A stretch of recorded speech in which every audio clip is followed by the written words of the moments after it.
গঙ্গাসাগরে মকর সংক্রান্তির পুণ্য স্নান জাঁকিয়ে শীতের মধ্যে সাগরে লক্ষ লক্ষ পুণ্যার্থী। ভোর থেকে শুরু হয়েছে পুণ্য স্নান। সাধু সন্তদের ভিড়ে সরগরম হয়ে রয়েছে সাগর। আর কপিলমুনির আশ্রমে সেখানে পুজো, মেলা ঘিরে কড়া নিরাপত্তা। গঙ্গাসাগরে মকর সংক্রান্তির পুণ্য স্নান জাঁকিয়ে শীতের মধ্যে সাগরে লক্ষ লক্ষ পুণ্যার্থী। অর্পণ রয়েছে সরাসরি গঙ্গাসাগর থেকে, কি ছবি সেখানকার জানবো। অর্পণ, যত বেলা গড়াচ্ছে ভোর থেকেই তো সাধু সন্তদের ভিড় দেখা যাচ্ছে, সাগরে লক্ষ লক্ষ পুণ্যার্থী, কি ছবি এখন সেখানে?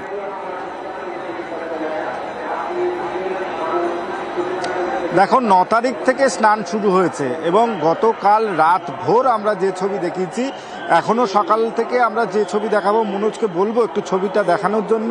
আমরা ওয়াচ টাওয়ারের উপর থেকে এই ছবি দর্শকদের জন্য দেখাচ্ছি। দেখো, এখনো পর্যন্ত ভোরে যে আলো ফোটা,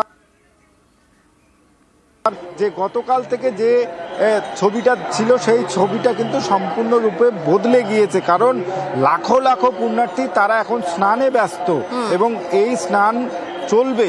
আজকের মকর সংক্রান্তির পূর্ণ লগ্ন শুরু হচ্ছে আজ দুপুর 1:19 থেকে আগামীকাল দুপুর 1:19 পর্যন্ত, অর্থাৎ দিন ভোর এবং রাতেও সারা রাত স্নান চলবে।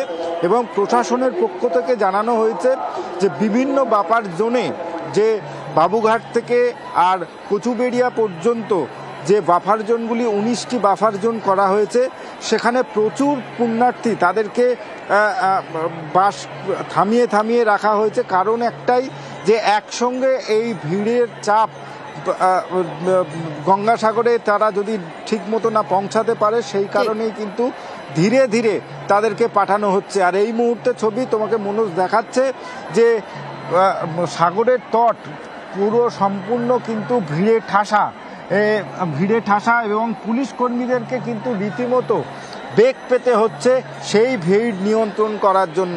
বিভিন্ন যে ড্রপ গেটগুলি করা হয়েছে, সেই ড্রপ গেট দিয়ে ধীরে ধীরে পুণ্যার্থীদেরকে ছাড়া হচ্ছে। তুমি জানবে, ভারতবর্ষের সমস্ত প্রান্ত থেকে এই,